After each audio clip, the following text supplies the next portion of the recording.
ভারতে এমন একটা আইন আছে যেটা নিয়ে বহু বছর ধরে বিতর্ক চলছে।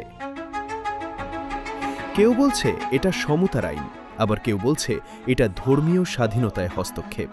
এই আইনের নাম ইউনিফর্ম সিভিল কোড বা সংক্ষেপে ইউসিসি।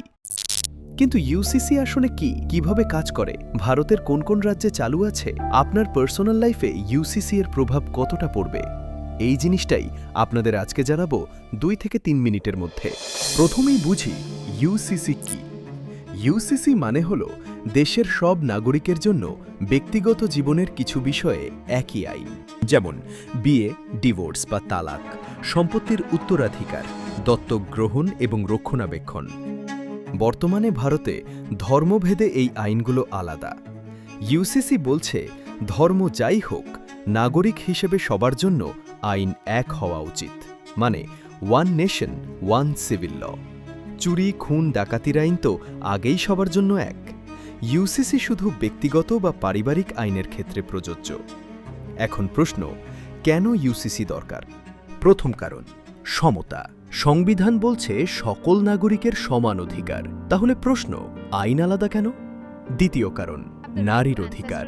অনেক ব্যক্তিগত আইনে নারীরা সমান অধিকার পান না, বিশেষ করে উত্তরাধিকারের ক্ষেত্রে।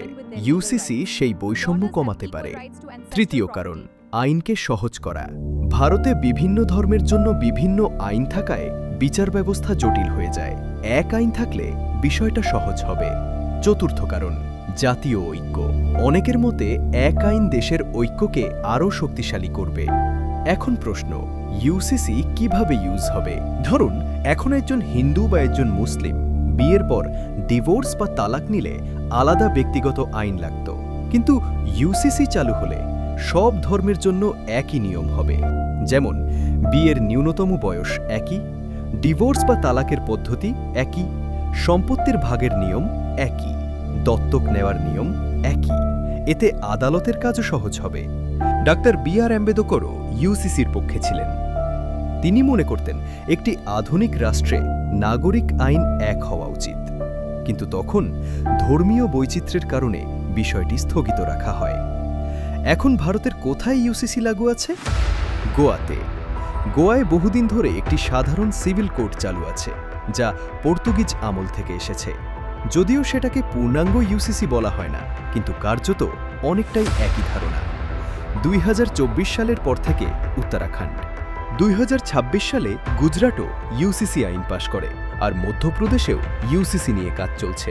এবার পশ্চিমবাংলায়ও হবে। बंगाल में यूनिफॉर्म सिविल कोड लाएंगे, कानून हिंदू, मुस्लिम, सिख, ईसाई सबके लिए बराबर होगा। এখন প্রশ্ন, সবাই ইউসিসি সমর্থন করে না কেন? কারণ ভারত বহু ধর্মের দেশ। প্রত্যেক ধর্মের নিজস্ব ব্যক্তিগত আইন আছে। সেগুলো বদলে গেলে সাংস্কৃতিক পরিচয় ক্ষতিগ্রস্ত হতে পারে। বিশেষ করে সংখ্যালঘুরা আশঙ্কা করে তাদের ধর্মীয় আইন দুর্বল হয়ে যেতে পারে। তাই ইউসিসি নিয়ে বিতর্ক এখনও জোরালো। কিন্তু প্রশ্ন এখনও রয়ে গেছে, এক আইন কি সত্যি সবার জন্য ন্যায় বিচার নিশ্চিত করবে, নাকি ভারতের বৈচিত্র্যের সঙ্গে সংঘর্ষে যাবে? এই বিতর্কের উত্তর সময় দেবে।